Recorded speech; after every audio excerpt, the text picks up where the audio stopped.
It was the kind of silence that tells you something terrible has just happened. The kind of quiet that lingers, heavy in the air, as if the earth itself is holding its breath. I had been tracking the pride all day, watching from the high ridge as they moved through the savannah, their golden coats blending into the tall grass, sleek and powerful. The lions were always a marvel, grace and strength wrapped in one unrelenting force. But as I crouched low, my binoculars pressed to my eyes, I saw something that made my chest tighten. A lioness, her coat ruffled, her body stiff with tension, was moving toward the edge of the clearing. And there, in the distance, lay something I knew could never be a good sign. Two poachers' trucks, parked and silent, as if waiting for something or someone. I knew the reports of poaching had been increasing in this area. I had hoped, prayed, that the pride had stayed out of harm's way. But now, there was no denying the reality that the poachers had struck again. The lioness was no longer prowling with the pack. She was pacing in tight circles, her eyes wide, frantic. A low, guttural growl rumbled in her chest, a sound I had heard only once before, when a mother lion was faced with the unspeakable. I had to get to her. I could feel the urgency in my bones, the kind of fear that rises when you know someone is in danger, when you know you are their last hope. My heart hammered in my chest as I climbed down the ridge and made my way toward the clearing. The lioness's ears flicked at every movement, every sound. She could smell me, hear me, but she didn't yet know what I wanted. And that was the key. This was not the kind of rescue you made by charging in. I had to be patient. I had to earn her trust. As I approached, I heard the sound again, this time sharper, more panicked. The lioness had found something. I quickened my pace, my boots thudding in the dry earth. Then I saw it. A small form, crumpled and still on the ground, its body broken in the way only poachers could break something. It was her cub, her precious offspring, limp and lifeless in the grass. The lioness stood between me and her cub, her body tense, her teeth bared, but I didn't move. I stayed still, heart racing, but trusting that the instinct I had honed over years in the wild would guide me. She was fighting a battle I understood, survival, protection, fear, and love all tangled together in a moment of desperation. Her eyes met mine, wide with an almost human understanding of the peril. In that split second, as our gazes locked, I knew that she was deciding if I was friend or foe. And then, with a deep, heartbreaking cry, she stepped back just enough to let me move forward. I took the first step, slowly, carefully, heart pounding in my chest as I bent down to the cub. The lioness watched me with a wary, calculating gaze, but her posture relaxed ever so slightly. She was trusting me, just this once. I didn't know if it would be enough to save the cub, but I knew one thing for certain. I had been given a chance, and I would not waste it. The cub was small, too small, I thought as I gently cradled its limp body. Its fur was matted with dust and blood, a testament to the brutality of the poacher's assault. It was difficult to gauge its age, but there was no mistaking the softness of its form, the helplessness in the way its tiny paws twitched. I glanced up at the lioness, who hadn't moved from her spot, still watching me with a mix of suspicion and exhaustion. Her breathing was shallow, but her eyes never left me. She was a mother who had seen too much pain, too many losses. And in those eyes, I could see the same thing I had seen in the eyes of other animals I'd rescued. An overwhelming drive to protect, to save what was hers, no matter the cost. But I couldn't tell her everything would be okay. Not yet. Not when the cub's pulse was weak, its chest barely rising. I had no magic to offer, no promises to make. I only had the knowledge of what had worked before, the tools I had at my side, and the deep, steady rhythm of survival that I had come to understand through years in the field. I spoke to her, softly, so as not to startle her, though I knew she had already felt my presence long before I approached. "It's going to be okay," I whispered, though the words felt hollow, empty. She wouldn't understand them, not truly. But I hoped the tone was enough, the calm in my voice that she would recognize. "Just let me help. Let me save her." Her gaze softened ever so slightly, though she remained still. She trusted me, just enough to allow me near. But the bond between us was fragile, like a thread stretched too thin, liable to snap at any moment. I set the cub gently on the ground and retrieved my medical kit from my backpack. It was a routine I had carried out too many times, checking vitals, gauging wounds, assessing the damage. But this was different. This wasn't just any animal. This was a mother's world turned upside down, and I could feel the weight of her protection pressing against me. With the lioness's watchful eyes upon me, I worked quickly but carefully, cleaning the cub's wounds, wrapping its little body in a gauze bandage that felt far too large for such a fragile creature. I kept my hand steady, not just for the cub, but for the lioness. I needed her to understand that this wasn't a fight for dominance. This was about survival. Minutes passed like hours. The lioness never took her eyes off me, but her growls had quieted, replaced by an odd stillness that I couldn't interpret. Was she giving me space to help? Or was it simply a mother's tired resignation, realizing that she couldn't do this alone? Finally, I moved to the final step, administering fluids, a simple mix of electrolytes and water, to keep the cub's body from shutting down completely. I held the bottle gently, letting the cub lap at it as I spoke to the lioness in soft tones. She's going to make it. You've done all you can. I'll do the rest. It wasn't a promise I could keep, but I had to believe it. The cub had a chance. I could feel it in the pulse beneath my fingertips, in the soft rise and fall of its chest as it sucked in its first few sips of water. I glanced at the lioness again, her eyes now less focused on me and more on her cub, whose body had stopped trembling. She seemed to recognize the small victory, a faint light of hope flickering in her gaze. "You're not alone," I whispered. "Not anymore." And for a moment, just a moment, it felt as if she understood me. The land was full of unspoken language, and in that silence, a promise was made between us. I would protect what I could. She would protect what was hers. The bond between us had been forged in that quiet space. And I knew, deep down, that no matter the odds, I would fight alongside her, just as the land, the animals, and the wild had fought for survival before. The night was cold, the savannah quiet except for the low hum of insects and the rustle of the wind moving through the grass. I sat next to the lioness and her cub, both nestled against the shelter of a thicket, the firelight flickering faintly on the horizon. The cub had begun to stir, its small breaths coming deeper, though it was still too weak to fully move. Yet, the signs were there. Hope. I looked over at the lioness, who hadn't moved since the moment I had treated her cub. Her eyes never left her child, and though there was still that underlying wariness, there was something softer there, too, a quiet acceptance. She had been through so much. Her body had been battered by the same brutal hands that had left her cub broken. But there was a strength to her, a resilience that pulsed through the very earth beneath us. It was this strength, this resolve, that I had come to understand as the cornerstone of the wild. "You're doing well," I said quietly, breaking the silence. She glanced at me, just briefly, her golden eyes gleaming with a sharpness that spoke volumes. "The cub will make it, but it needs rest. It needs time." I didn't expect her to understand my words, but I hoped she could feel the sincerity behind them. She gave a soft grunt, and I watched as she shifted her body closer to her cub, curling around it protectively, a silent reassurance that this was still her world. I had been preparing for the possibility that the cub might not survive, that the injury, the trauma, might be too much for its fragile body to recover from. But now, with each shallow breath and every slight movement, I felt a flicker of hope deep within me. It wasn't just the medical intervention that mattered. It was the will to survive that burned in the cub's tiny chest, and the bond between mother and child that could not be broken, no matter the odds. Over the next few days, I stayed close, giving the lioness her space while watching for signs of improvement in the cub. The land itself seemed to hold its breath, as if waiting for what would happen next. The mother lioness never strayed far, and I never pushed my luck by moving too quickly or too carelessly. I kept my distance, but always close enough to ensure their safety. I began to understand the wild in a way I never had before, not just as a ranger, but as a witness. I watched as the lioness gently nudged her cub with her nose, urging it to drink more water from the bowl I had placed beside them.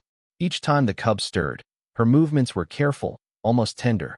In the wild, tenderness is often a luxury, something born of deep trust and necessity, and I realized just how much this lioness trusted me, how much we had come to depend on each other. I knew the dangers of this bond. The wild is unforgiving, and humans are rarely accepted as part of the pack, no matter the good intentions. But here, now, in this moment, something different was taking shape. She had trusted me enough to let me save her cub's life. And for that, I knew There was a debt between us, a promise to see this through. By the fourth day, the cub was stronger. It began to lift its head more often, its eyes blinking in the morning light. I watched it slowly begin to test its legs, pushing itself up on its belly, only to collapse back down in exhaustion. But it was progress. Every small movement was a victory. I knelt beside them, my heart heavy with the realization that we were on the brink of something much larger than simple survival. The lioness, her sharp eyes flickering toward me, was slowly accepting me as part of the equation. She had begun to trust me, not as a stranger or an intruder, but as someone who had saved her most precious possession. And though I couldn't see the full measure of what that trust meant yet, I knew one thing for certain. Her world was now mine as much as mine was hers. The cub looked up at me for a moment before it let out a soft, almost unsteady growl, an attempt, I knew, to mimic its mother's strength. I smiled, feeling a surge of pride for this little one who had shown so much determination in the face of such darkness. But the wild had not yet finished its course. There was still danger ahead, more threats from poachers, the looming risk that the cub might not fully recover, and the harsh reality of nature's unforgiving ways. And with that knowledge came the understanding that I couldn't stay here forever. The bond between the lioness and I, though fragile, had deepened, but survival in the wild meant moving on. It meant stepping aside when necessary. The question was, would I be able to leave them when the time came? The days grew longer, and with each passing sunrise, the cub's strength returned. The lioness continued to guard it fiercely, her every movement calculated, protective. Her gaze, sharp and alert, never wavered for more than a moment. She had tasted the fragility of life, and now she would guard it with everything she had left. As for me, I stayed nearby, ever watchful. The bond between the lioness and me had grown, though it was still tenuous. She had allowed me into her world, but I knew that one misstep could change everything. The trust was fragile, woven together in small moments of tenderness, but always overshadowed by the ever-present danger of the wild. It was during one of those quiet mornings, as the first light filtered through the trees, that I heard the unmistakable sound of a vehicle engine in the distance. My heart tightened as the noise grew louder, closer. It wasn't a sound I had heard often, but it was all too familiar when I did. The unmistakable hum of poachers returning. I moved quickly, scanning the horizon, looking for any sign of movement. The lioness tensed immediately, her muscles rippling under her fur. Her body was poised like a spring, ready to defend her cub at all costs. I signaled her to stay, hoping my body language, calm, steady, would ease her into stillness, even for a moment. The engine roared louder, now just beyond the ridge. I had to act. There was no time to waste. I had to get to them before they got too close. I sprinted through the grass, my heart pounding in my chest. The lioness, watching me closely, made no attempt to follow. She understood the danger, the urgency, as much as I did. I reached my truck just as the poacher's vehicle crested the hill. There were two men inside, both with rifles strapped to their backs. They hadn't seen me yet, but they were scanning the land, looking for any sign of the pride. They were ruthless. I had crossed paths with them before. The air felt thick with tension. I knew the land better than they did, but I also knew that they had no qualms about taking what they wanted. No respect for the sanctity of life. The lioness had made it clear to me that she would protect her cub with everything she had. But could I say the same? I wasn't a soldier. I wasn't here to fight. My job was to protect. But in the face of these poachers, there was no middle ground. Either I intervened, or the wild would lose again. I pulled the rifle from my truck, the weight of it heavy in my hands. My fingers felt steady as I loaded the weapon, but deep down, I knew this wasn't just about saving the cub. It wasn't just about keeping the poachers at bay. This was a fight for the future. A fight to keep the balance of the land intact. A fight that had been raging long before my arrival. I moved forward carefully, keeping low in the grass, the weight of my mission pressing down on me. I had no choice now. I couldn't let these men bring more destruction to the land I had come to love, to the creatures that had given me a sense of purpose. When I was within range, I took a deep breath, held the rifle steady, and aimed. I didn't fire immediately. Instead, I waited. It wasn't just the poachers I was watching now. It was the land, the lioness, the cub, the future of this place I had come to call home. The poacher's truck slowed, its tires crunching over the dry earth. as one of the men spotted something on the horizon. His companion leaned forward, squinting. They were getting closer. The lioness, hidden in the thicket, watched them move. I could see the muscles in her body coil, ready for action. She was silent, completely still, but I knew she would move the moment she sensed danger to her cub. And that's when I made my decision. I fired a shot into the air, not at the poachers, but far enough from them to get their attention. The sound rang out, breaking the stillness, a sharp warning that they could not ignore. The poachers froze, the sound of the rifle echoing through the savannah. They immediately turned their heads in the direction of the shot, searching the hills for the source of the noise. Their eyes narrowed, their hands instinctively gripping their rifles. I didn't wait for them to react. I was already running toward them, shouting, "Leave now." The poachers, recognizing the authority in my voice, hesitated for only a moment before the one closest to the driver's seat turned the key and gunned the engine. They peeled out of the savannah, kicking up dust behind them as they sped away. The land was safe, this time, but the danger would always linger, as it did for every animal that called this place home. I stood there, my heart still pounding, my hand gripping the rifle tighter than I had intended. The lioness and her cub were out of harm's way, for now. But I knew this wasn't the last time I would face the poachers. It wasn't the last time the land would need protection.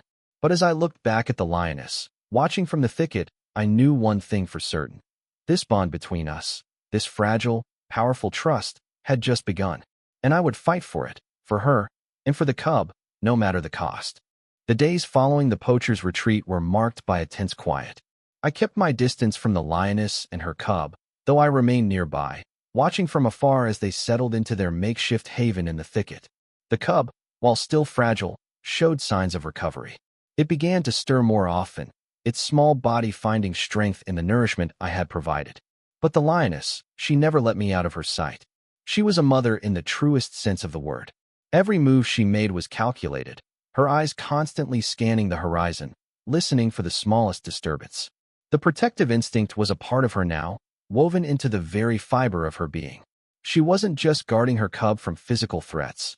She was guarding its future, its survival. But as much as I respected her instinct to protect, it didn't make the reality of the situation any easier. The poachers hadn't left for good. They had retreated, sure, but I knew they would return. They always did. And that meant the lioness and her cub would face more danger, more threats, from those who saw the land as something to be taken, not protected. On the 6th day after the poaching incident, I ventured back to the thicket to check on them, my heart heavy with the weight of what might come next. The sun hung low in the sky, casting long shadows across the savannah as I made my way through the tall grass. When I reached the clearing, I was relieved to see the lioness standing guard, her body poised, eyes alert. Her cub lay in the shade, resting, its tiny chest rising and falling with each breath.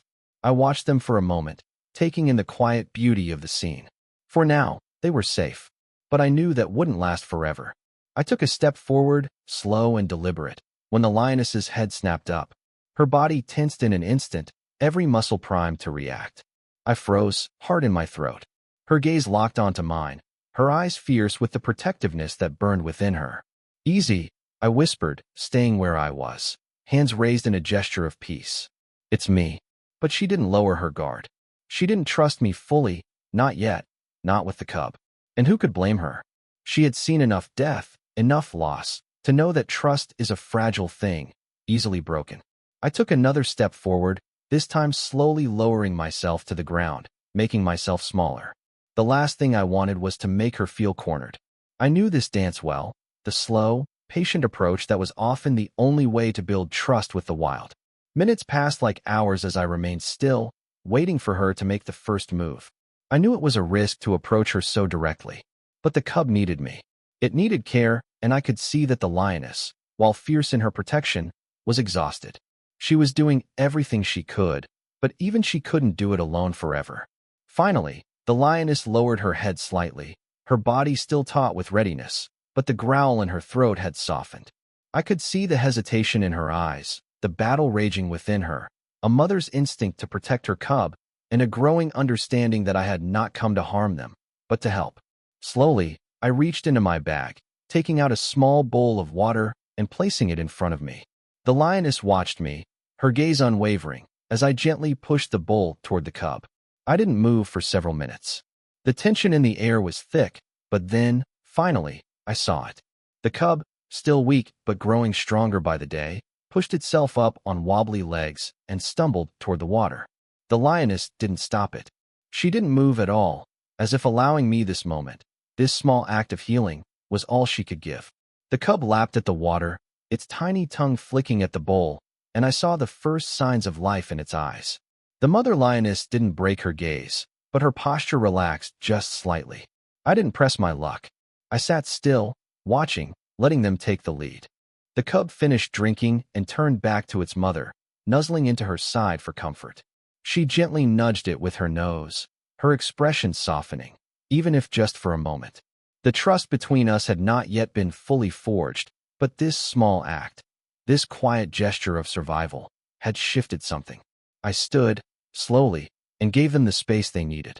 The lioness didn't move, didn't follow me as I stepped back, but I could feel the tension in her body release just a fraction. It wasn't much, but it was enough for me to know this was a beginning. The bond between us was growing, slow but sure. And it was in these moments, in the quiet of the savannah, that I realized this wasn't just about saving the cub. It was about creating something deeper. A partnership.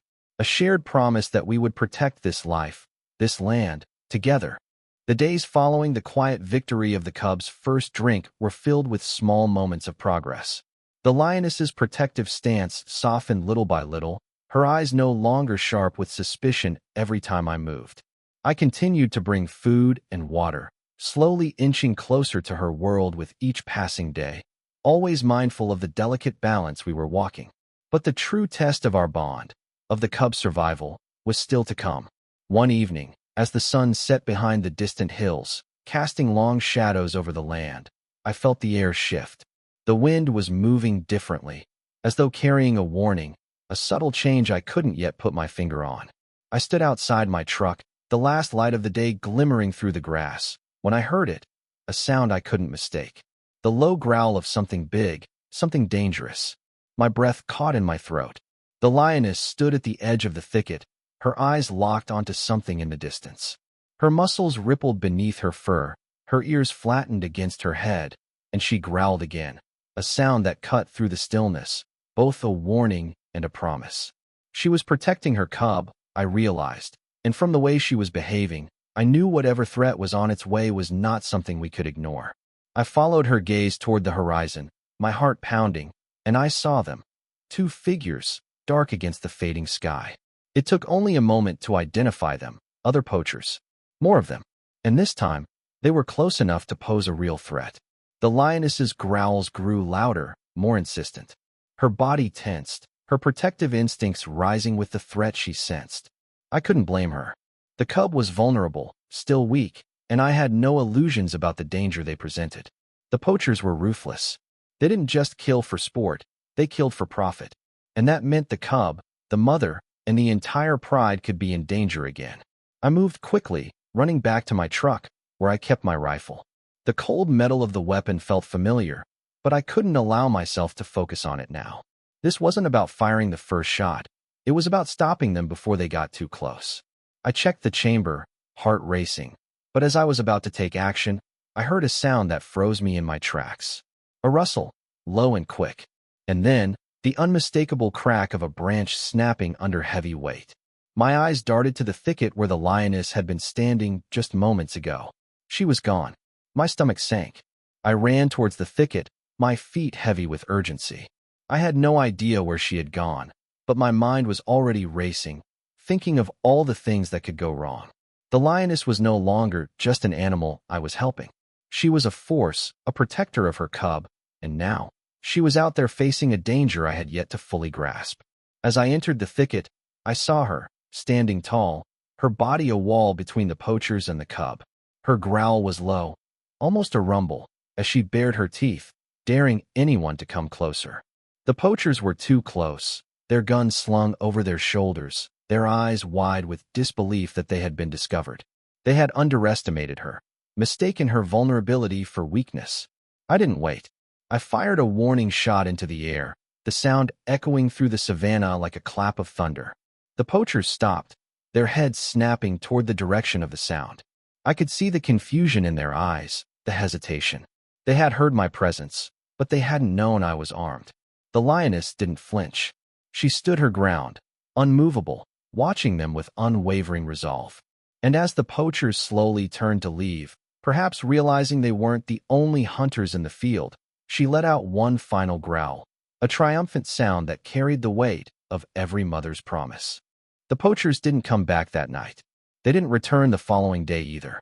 And for a while, the valley was quiet again, the only sounds being the breeze and the occasional rustle of grass. But I knew the truth. The land was never truly safe. Poachers would always come back, drawn by the richness of this place, by the animals that roamed freely. And yet, the lioness had shown me something invaluable. She had taught me that survival is not just about strength. It's about unity. It's about knowing that when the world tries to tear you apart, you stand your ground, even if it means fighting for those you love, for those who depend on you.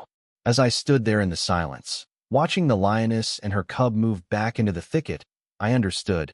She was no longer just an animal in need of rescue. She was a mother, a force of nature, and she had reminded me of the bond between us, between all of us, the creatures of this earth. And though the danger was far from over, I knew that together, we would face whatever came next. The next few days were a blur of heightened tension. The lioness had driven the poachers away, but the uneasy silence that followed felt like the calm before the storm. I couldn't shake the feeling that this wasn't the end. The poachers would return. It wasn't a matter of if, but when. And when they did, the land would be ready. But the question was, would we be ready? I stayed close to the thicket, observing from a distance, always vigilant. The lioness was more protective than ever, her senses on high alert. She moved with purpose, her cub never more than a few steps away from her side. And I stayed in the shadows, monitoring the area, making sure they were safe. I knew the bond between us was still fragile, but it was stronger now, tethered by survival, by the unspoken understanding that we both needed each other. But it wasn't enough. On the fourth day after the poachers' retreat, as the sun dipped low over the horizon, I heard the unmistakable sound of a truck engine again. This time, it was closer. Too close. I didn't waste time. I grabbed my rifle and moved swiftly toward the ridge, my heart pounding in my chest. The lioness had heard it too. Her body stiffened, her head snapping toward the direction of the sound. She growled low, her teeth bared, eyes blazing with the same fierce intensity one had seen when she had stood between me and the poachers. This wasn't just about protecting her cub anymore. This was about protecting everything she had left. I reached the ridge, crouching low, my eyes scanning the savanna below. The poachers had returned, their truck parked just beyond the tree line. I could see them moving through the grass, their rifles at the ready. They had come for the lions once again. But this time, they wouldn't find an easy target. I moved closer, positioning myself behind a large rock for cover, my rifle steady in my hands. I needed to make my shot count. I knew I couldn't wait for them to make the first move. I had to act before they got too close to the lioness and her cub. This wasn't just about stopping poachers anymore. This was about ending the threat for good. The lioness had already begun to circle around the poachers, moving through the underbrush with a stealth that only a predator of her caliber could possess. Her movements were fluid, calculated. She was hunting now. Her cub, still weak but stronger than before, followed closely behind her. The lioness wasn't just protecting her cub anymore. She was protecting their future. I took a deep breath, my finger resting lightly on the trigger. The poachers were moving toward the thicket now, unaware that the lioness was circling them, preparing for an attack. It was time. The first poacher stepped into view, his rifle raised, scanning the bushes. I squeezed the trigger. The shot rang out, sharp and clear against the quiet of the evening. The poacher dropped instantly, a shout of surprise and pain escaping his lips as he crumpled to the ground. His partner froze, looking toward the fallen man in horror. But before he could react, the lioness struck. With a speed and grace that took my breath away, she leaped from the shadows, her powerful body slamming into the second poacher, knocking him to the ground. Her claws raked across his chest, and with a guttural roar, she pinned him there. The poacher struggled, but he was no match for the fury of a mother protecting her own. I didn't hesitate. I fired again, the second poacher falling silent, his body still beneath the lioness's weight. The silence that followed was deafening. The lioness stood over the two poachers, her body tense, her teeth bared, her eyes wild with the thrill of survival. She looked down at them as though daring them to get up, to fight. But they wouldn't. They couldn't. I approached slowly, rifle still in hand, my heart hammering in my chest. The lioness didn't move. She was watching me now, her golden eyes filled with a mixture of wariness and respect. I kept my distance, knowing that the bond between us was still fragile, still untested. But something had shifted. The lioness had proven, once again, that she would do anything to protect her cub, to protect the life they shared. And in doing so, she had made the ultimate sacrifice. She had trusted me. I knelt down, my gaze locked with hers, and for the first time, I saw it.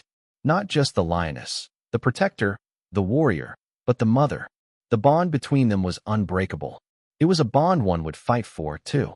The silence that followed the confrontation was almost unbearable. The air, still thick with the tension of the moment, seemed to hang heavy around us.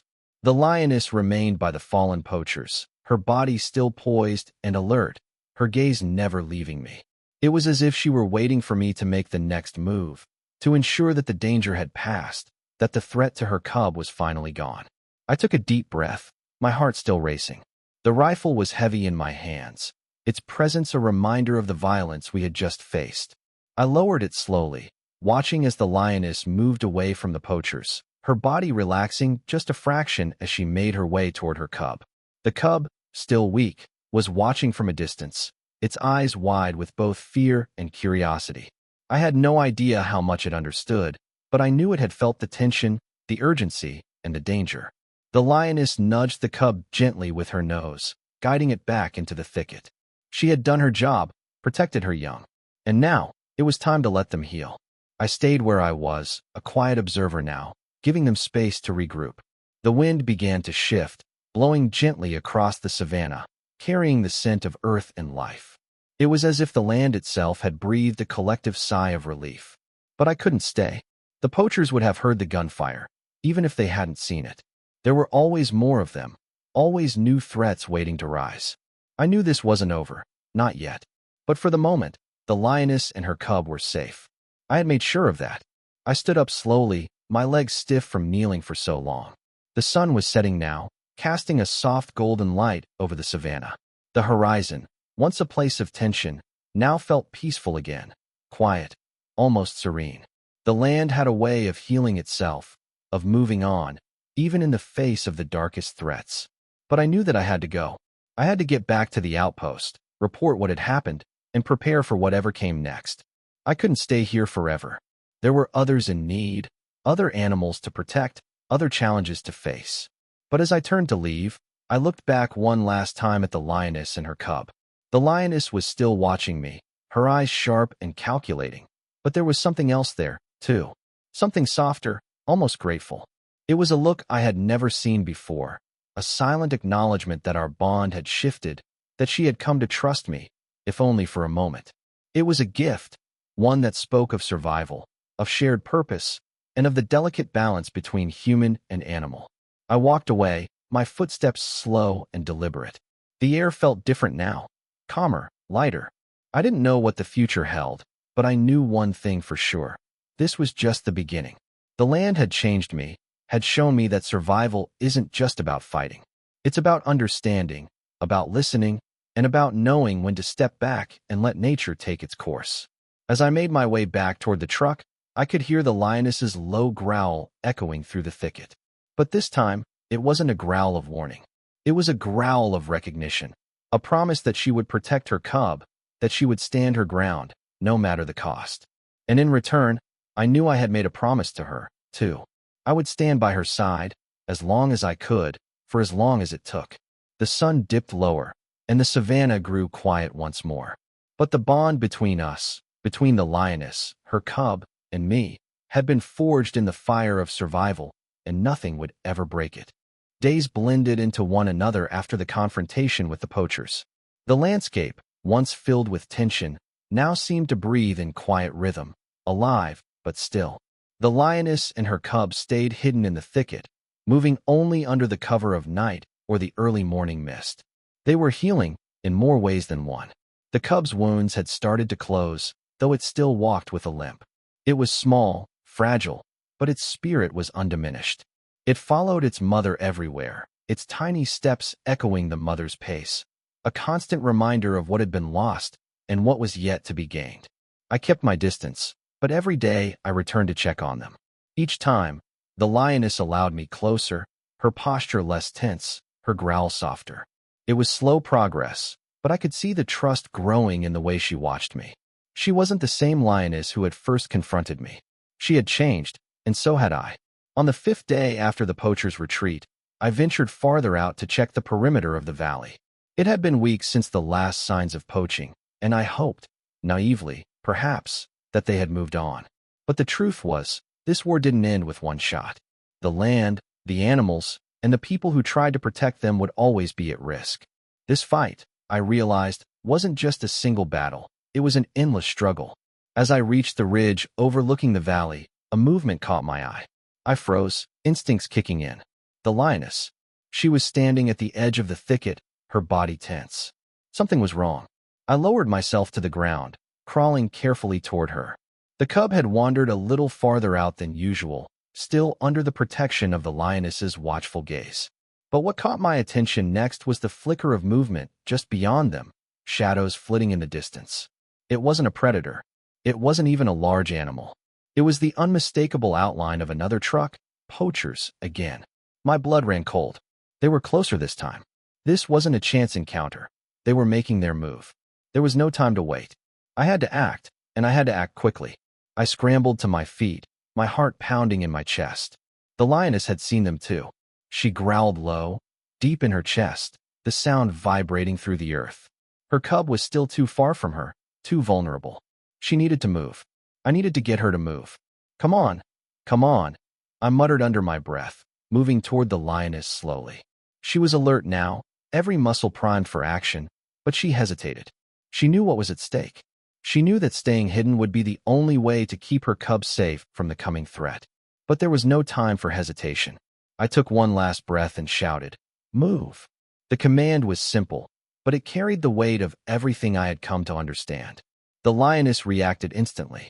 With a speed that left me breathless, she turned and bounded into the thicket, her cub following close behind.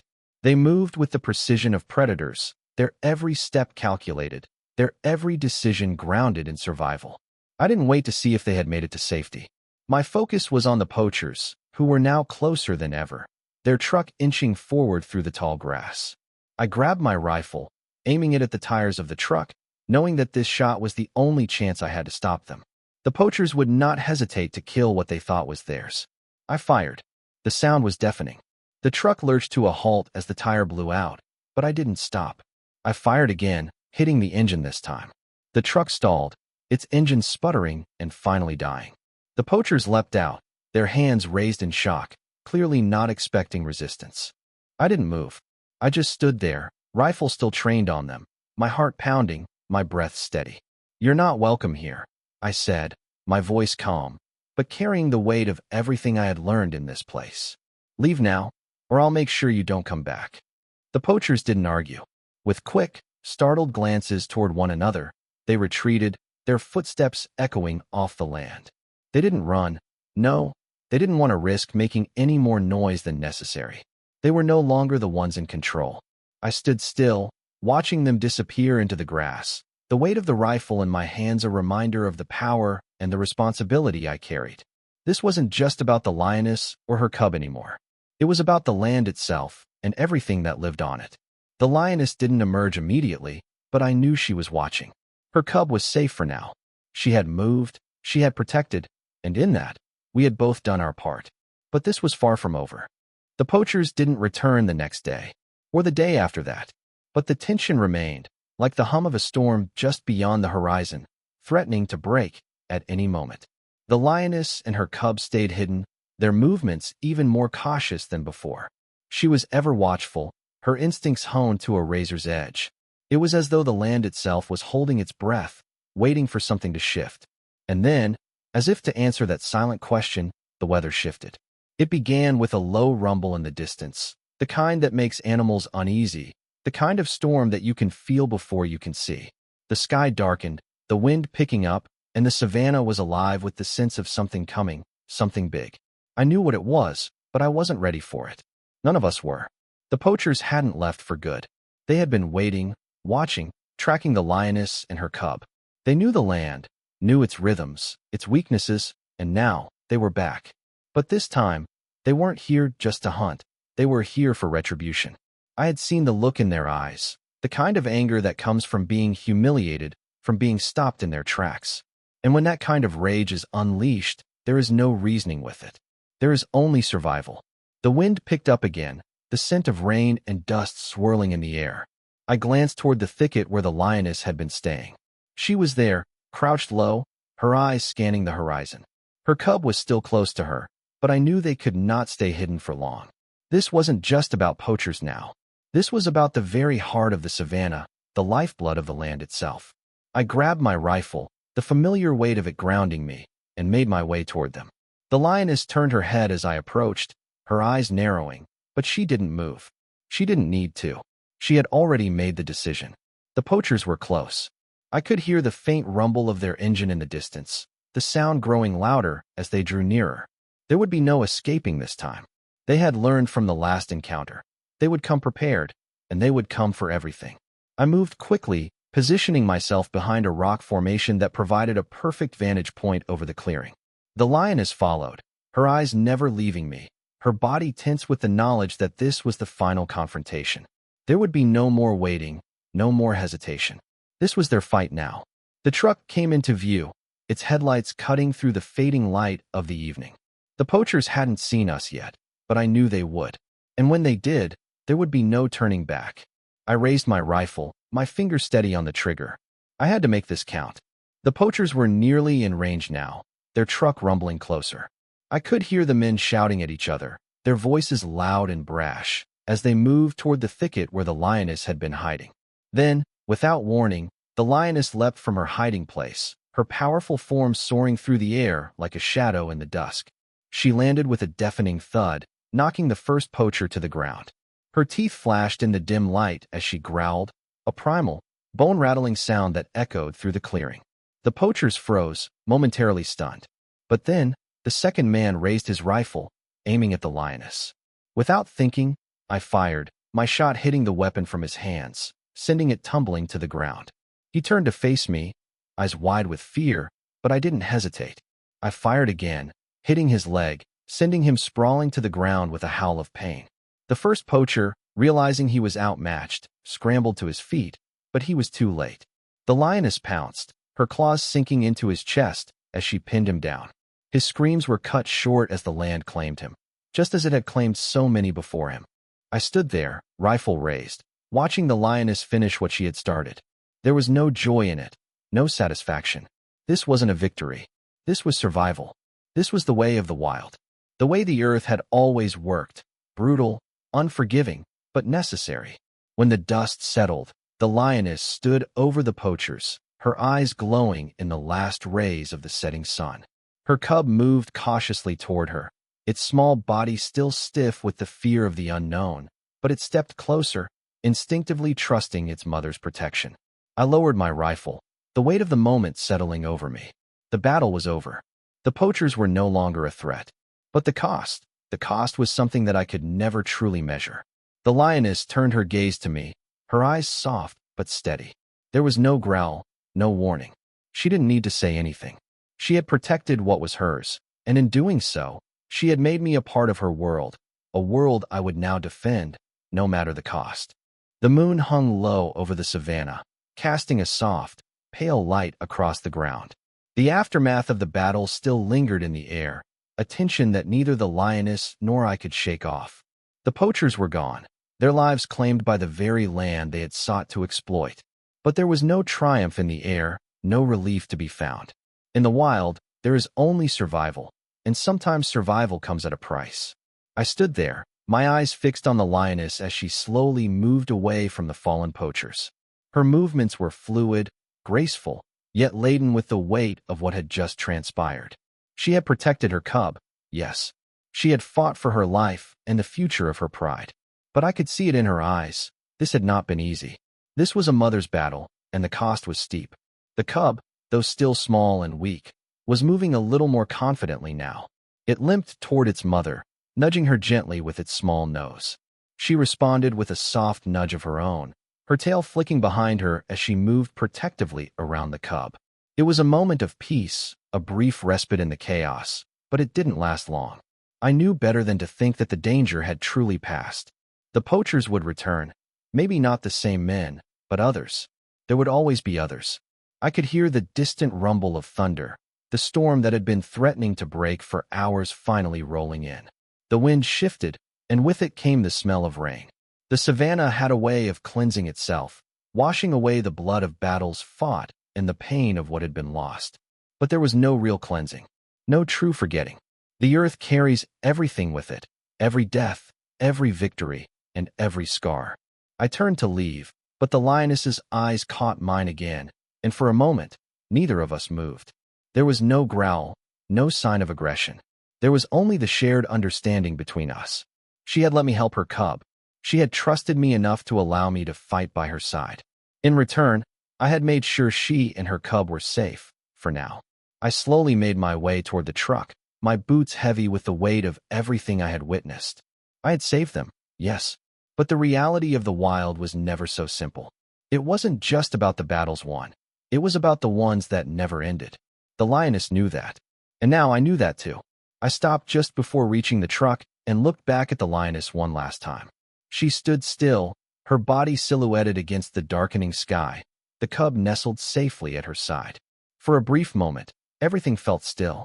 There was no sound, no movement, just the quiet bond between us, one forged in the fires of survival and trust. I nodded to her, as if acknowledging the unspoken promise between us. She didn't respond, but I could see it in the way her body relaxed just slightly. She understood.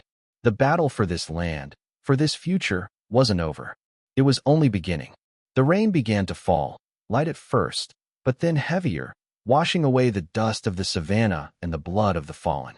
I climbed into the truck and started the engine, the sound of the motor almost drowned out by the sound of the rain. As I drove away, I glanced back at the thicket, the lioness and her cub barely visible in the distance.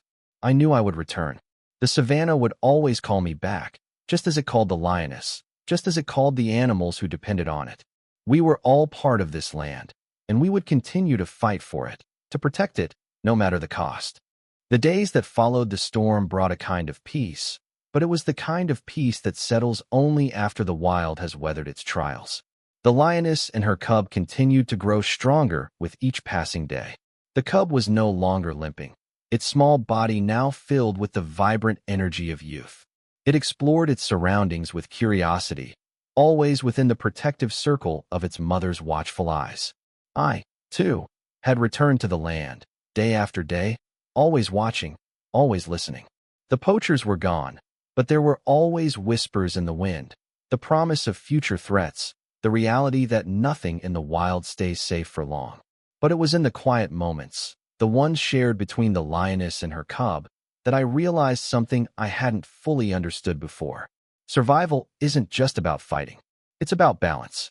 The lioness had shown me that, as had the land itself. The land wasn't a place of chaos, but of harmony, a place where every creature had its role to play, where every moment of life was woven together by the threads of nature.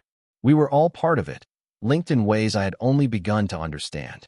I returned to the thicket that morning, the sun casting long, golden beams across the Savannah, the air heavy with the scent of new growth. The lioness and her cub were there, as always, moving through the grass with a grace that spoke of both strength and survival. The cub was now almost as large as its mother, though still a child in the ways of the world. But the lioness was teaching it, her eyes sharp, her movements precise. Every step she took was a lesson in survival. I watched from a distance, not wanting to intrude, not wanting to break the quiet bond we had forged.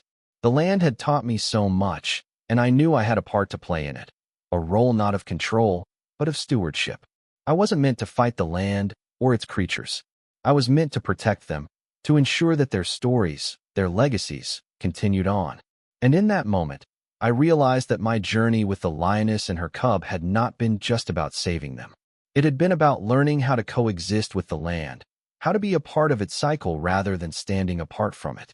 The lioness had trusted me, had allowed me into her world, and that trust was a gift I would carry with me always. I stepped forward, slowly, my movements deliberate, my heart steady. The lioness watched me, but there was no growl this time. No tension, only a quiet recognition of what we had shared. The cub, too, turned its gaze toward me, its eyes bright and unafraid. The bond had been forged, and it was not one that could be broken. As I knelt down, a low hum of contentment rose from within me. The cub moved closer, its small body still unsure, but growing bolder with each step. The lioness did not stop it, her posture relaxed, her watchful eyes now full of something more than wariness. It was a kind of trust, something unspoken, something that ran deeper than words. I placed my hand on the ground, just an inch from the cub, and in that moment, the lioness stepped forward, nudging her cub gently toward me. The cub hesitated for a moment. Then, as if understanding the gesture, it took a tentative step forward, its small nose brushing my fingertips. It was a simple act, a small, fragile step, but it was a step toward something greater, toward understanding, toward unity, toward the promise of a future where both human and animal could coexist in the wild, protected by the land and by each other. I smiled as the cub moved away, returning to its mother's side, its small body now stronger, its steps more confident. And in that moment, I understood that the true power of survival wasn't in the battles we fought, but in the trust we built, the connections we formed. I stood slowly, watching them disappear into the thicket, their figures blending with the tall grass. The land was alive again, alive with the promise of new beginnings, new stories to be told, and the understanding that, in the end, we were all connected. The lioness and her cub, the land, and me. The cycle would continue. The land would remember. And I would always be there, ready to protect, ready to listen, ready to honor the promises that had been made. As the days turned into weeks, the Savannah began to show the unmistakable signs of another cycle beginning. The rains had come, soft and steady, washing the land clean, coaxing new growth from the earth. The cub, once fragile and small, now moved with the confidence of a young lion, its muscles strong, its steps sure. The lioness watched with quiet pride as her cub practiced its first hunting maneuvers, a dance of mimicry, of instinct slowly taking root. I spent my days in the field, just as I always had, but now, there was something different. The lioness, her cub, and I were part of the same story, woven together by the land itself. I no longer just watched the wild. I was part of it, embedded within the very fabric of its rhythm. The lions were no longer just a species I was tasked to protect. They were my allies, my teachers. They had shown me what it truly meant to protect, to survive together, not as separate forces, but as parts of a whole. One evening, as the sun began to sink behind the mountains, casting the Savannah in a soft golden hue, I stood once again at the ridge. The lioness and her cub were moving through the tall grass below, their forms almost indistinguishable from the land. But I could see them, even now, strong, resilient, and free. It wasn't just the animals of the Savannah that had changed. I had changed too. The ranger who had first stepped into this land with the sole purpose of saving creatures had learned that sometimes saving wasn't enough. Sometimes, it was about listening, understanding, and standing alongside the wild rather than trying to dominate it. It was about finding a balance, a harmony between human and nature, a promise to protect without overstepping, to guide without interfering. I had become, in my own way, a keeper of the wild. Not just a protector, but a steward, someone who could offer respect and help when needed, but also someone who could step back and let the land do its work. It wasn't my job to save the wild. It was my job to make sure it had a place to survive. The lioness and her cub paused beneath the shade of a tree, their eyes scanning the horizon. It was a quiet, powerful moment, one where the land seemed to breathe as one, an ancient rhythm that had carried on long before me, and would continue long after I was gone. I didn't know what the future held. There would always be challenges, poaching, droughts, the ever-changing tides of the natural world. But in this moment, I felt a peace I had never known before. I had found my place in this story, and the land had found its place in me. The lioness glanced up at me, her golden eyes steady, knowing that I was there, knowing that I would always be watching. I smiled softly, the unspoken bond between us clear in her gaze. I had done my part, and I would continue to do so, as long as I could. The cub, now strong and alert, turned toward its mother with a soft growl, a sign of the first steps toward becoming what it was always meant to be. A hunter, a protector, part of the endless cycle of life in the wild. The lioness nuzzled it gently, a quiet acknowledgement of the journey they had both been through. As I turned to leave, the wind picked up, carrying the scent of rain and earth, of survival and life. The sky was painted in shades of pink and purple as the sun disappeared beneath the horizon. I took one last look at the lioness and her cub, now fading into the twilight, and I knew that they were ready. The future was theirs, as it had always been, and I had done what I could to ensure it would be a future full of promise, not threat. The cycle would continue, the land would heal, and the wild would thrive once more. But for now, there was peace. And in the heart of the savannah, under the endless sky, the promise of survival was secure.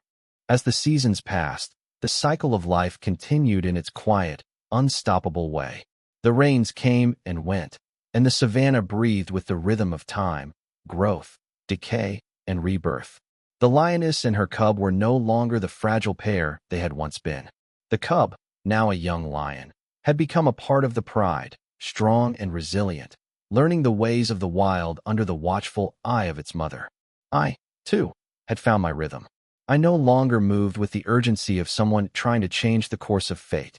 Instead, I walked with the land, my footsteps lighter, my heart more in tune with the pulse of the earth.